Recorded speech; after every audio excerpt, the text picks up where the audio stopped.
खबर नदिया से है। आपको बता दें, शांतिपुर थाना से कुछ ही दूरी पर एक घर में भयंकर आग लगने की घटना सामने आई है। इस आग में एक कमरा पूरी तरह से जलकर राख हो गया। हालांकि दमकल विभाग की त्वरित कार्यवाही से आग पर काबू पा लिया गया, जिससे बड़ा हादसा टल गया।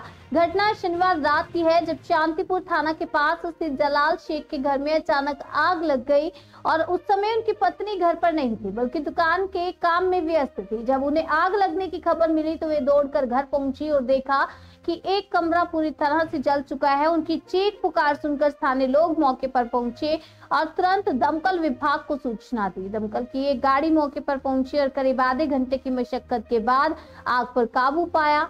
स्थानीय लोगों के अनुसार जलाल शेख के घर में पशुपालन के लिए बनाए गए कमरे में मच्छर भगाने के लिए अंडे की ट्रे जलाई गई थी, जिससे आग फैलने की आशंका जताई जाती है। हालांकि परिवार बड़े नुकसान से बच गया, लेकिन आग में कई जरूरी दस्तावेज जलकर खाक हो गए हैं और घर का एक हिस्सा बुरी तरह से क्षतिग्रस्त हो गया। घटना की सूचना पाकर शांतिपुर थाना पुलिस मौके पर पहुंची और आग लगने के कारणों की जांच शुरू कर दी है। इस भयानक आग की घटना से पूरे इलाके में दहशत का माहौल व्याप्त है। अब स्थिति सामान्य में है। ঘটনাটা হয়েছে ওই ডিমের খোসা ধরিয়ে ছাগলকে দিয়ে, ওখানে ছাগল আছে পেছনে, ছাগলকে ধরিয়ে দিয়ে আমাদের বাড়ি নামাজ পড়েছে, রোজা করে ইফতার খুলে নামাজ পড়ে তবে আমাদের বাড়ি গিয়েছে। নাতনি আছে একটা, নাতনিকে নিয়ে আমরাই আছি সবাই মিলে। ওর মা মুরগি কাটছে, আমার ভাইজির মা মুরগি কাটছে আর ডিমের খোসা ধরিয়ে আমাদের বাড়ি বসেছে। কাছে একটু ফায়ার ব্রিগেড সাথে সাথে খবর পৌঁছানো। একা বলছে ওকে বলছে কেউ জানতো না, আমিও তো বাড়ি ছিলাম না, আমিও তো এটা শুনছি এরম তারপর ফায়ার ব্রিগেডে খবর দেওয়া হয়েছিল। হ্যাঁ খবর পেয়েছিলেন না? 10 মিনিট আগে খবর দিয়েছে। হ্যাঁ, কিসের থেকে হয়েছে বলে মনে হলো?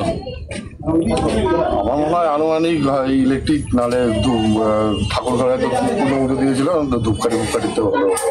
তো সেক্ষেত্রে কি জলের লাইন ঢোকানোর ক্ষেত্রে অসুবিধা হচ্ছে? না না না না, সেরকম কোনো সমস্যা হয়নি। আপনারা এসে আগুন পেয়েছেন? আগুন মোটামুটি ছিল, আর তার আগেই এখানে যে আশেপাশে স্থানীয় লোক ছিল ওরা কিছুটা কভার করে দিল। ক্ষয়ক্ষতি কিরকম হয়েছে? ক্ষয়ক্ষতি মোটামুটি বাড়ির আসবাবপত্র এইসব ক্ষতি হয়েছে।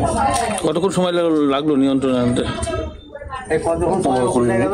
তার মধ্যে ফায়ারকে ইয়ে করা গেছে। আপনার নাম পরিচয়?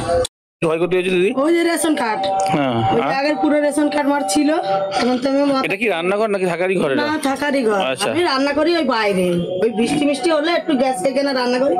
আমার ভাগ্যটা ভালো যে আগে গ্যাস ছিল না। তো ওই ছাগলের ঘরের ওই ছাগল ওই পিছনে থাকে, ওখানে ধোঁয়া দিতে গিয়ে এরকম হয়েছিল মনে হচ্ছে নাকি? তখন আপনি বাড়ি ছিলেন না? আমি 4টে থেকেই বাড়ি নেই, মুরগি কাটে তো আমি 4টে থেকেই বাড়ি নেই। কে ছিল আপনার এখানে? মেয়ে ছিল, মেয়ে ওই ইফতার মিফতার খুলে নিয়ে ডিমের খোসা ধরিয়ে বাইরে চলে গিয়েছে। মেয়ে বলতে বাচ্চা? না, ওই তো মেয়ে ওই 21-22 বছর। হ্যাঁ, বুঝতে পেরেছি। ও বুঝতে পারিনি ব্যাপারটা।